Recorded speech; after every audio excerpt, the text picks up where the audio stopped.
大家好，欢迎收看本期视频。老师，我呢连续修了好几天的联想，真怕联想给我发律师函，所以说今天我还是干回我的老本行。今天的话，我们来看台战神的。我们先看一下这个老哥他是怎么说的：开机屏幕不亮，风扇正常转动，进不去系统。16年买的，笔记本的话只加了内存条和固态，没有修过。期间正常开过一次机器。7月17日啊，这是10月还是几月？7月17日。今天的话都多久了？隔了2、3个月才拿过来修吗？我们先开机试下，现在的话是什么情况？开机，电流的话可以跑上去哦，好像还有跳动啊。我们等等看屏幕能不能点亮。老师，我等了很久呢，发现它的电流呢只跑到1.2，然后再也不动了。像这种情况的话，有可能是 BIOS， 有可能是内存条，或者说是 CPU。如果说这3样东西干完的话，说实话就不太好搞了。不过这个老哥说他之前曾经开过一次机，像这种情况的话，也不知道是哪里接触不良了还是什么情况。我们拆出来看一下，看看里面的话是什么情况。老师，我打开后盖一看呢，这个电脑呢的确是没有被人修过的，什么都没有动过。像刚刚那种电流的话，我们先放个电，然后把内存条拔插一下。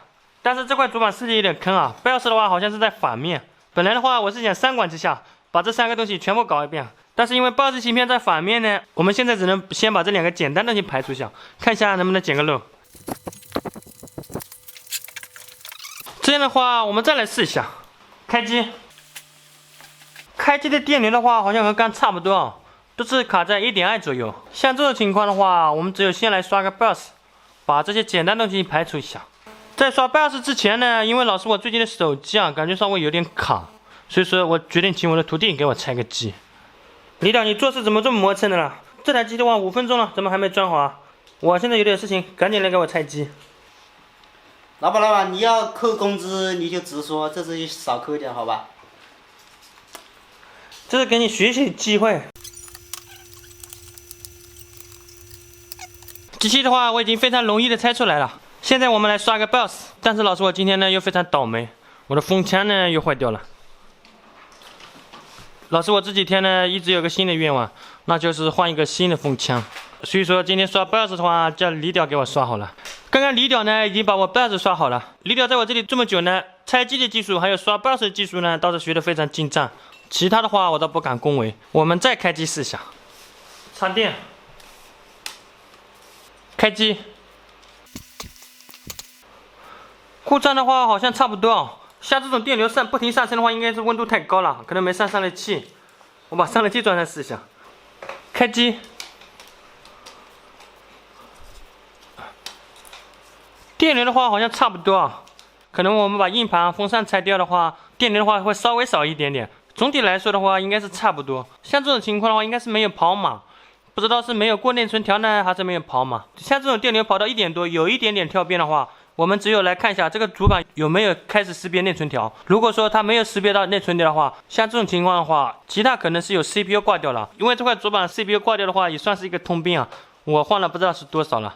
我们先看一下这个内存条的话有没有识别到，看这个主板有没有识别内存条呢？我们可以用示波器看，在内存槽上呢有2个角位，它是用来识别内存条的。一般来说呢，我们可以用这种内存的打字卡来测量。如果说没有这种内存打字卡的话，也可以看图纸，好像是202角和203角，具体的话我也记不清楚了。因为我有内存打字卡的话，它上面会写出来的，我就不用记这些死东西了。就是这个 SDA、SCL。就是一个时钟，一个数据。要测量的话，一定要插一个内存条在上面，然后我们再插一个打字卡。在开机的时候呢，随便看一下这个数据或者时钟上有没有波形。我们开机，看到没有？示波器上的话，刚刚有一个非常多的波形啊。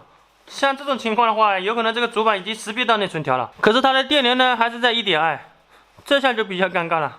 难道我又要干 CPU？ 我们再来看一下，开机。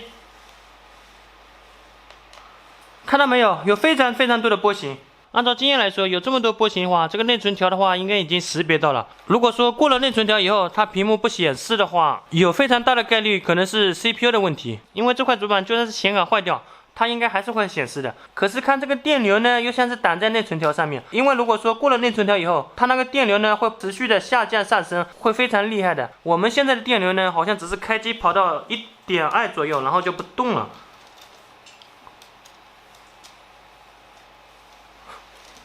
今天的话好像又碰到刺头了。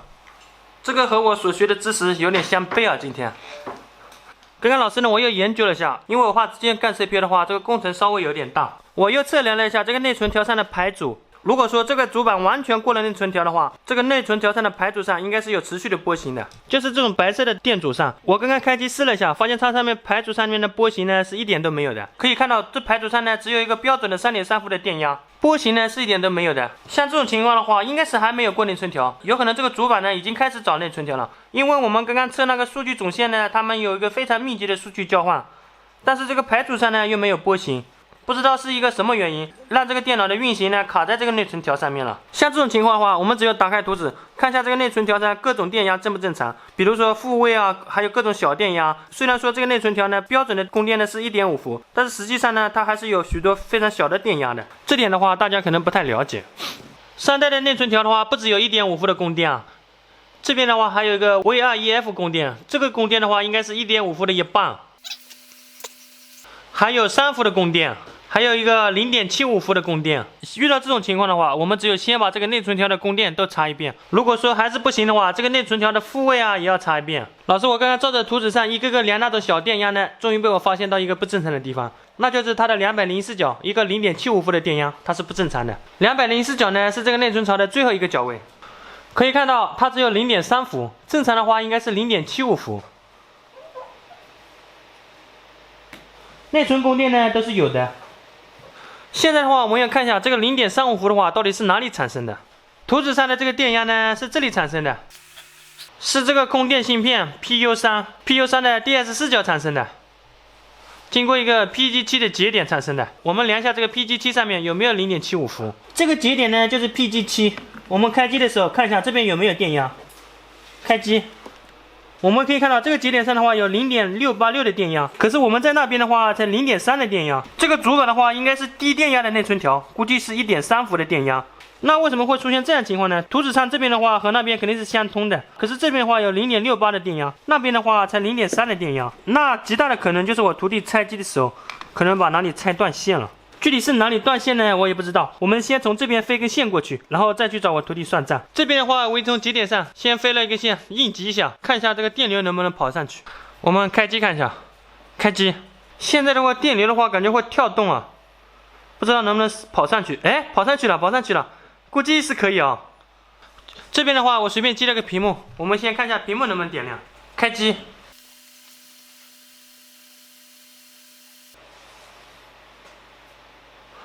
好的，这个 logo 的话终于出来了。那这个主板的话，应该就是内存条的工作条件没有满足，所以说造成挡内存条。那这期视频差不多到这里的话要结束了。我要和我徒弟商量一下，明天买什么风枪好一点。我觉得叫他买一个风枪给我的话，应该也是非常合理的。因为这个老哥说他之前有过正常一次进系统的，结果到这里呢，我一次也没有成功过。这台机器呢就被我徒弟拆过，极大有可能是他拆坏的。那本期视频就到这里了，咱们下期再见，拜拜。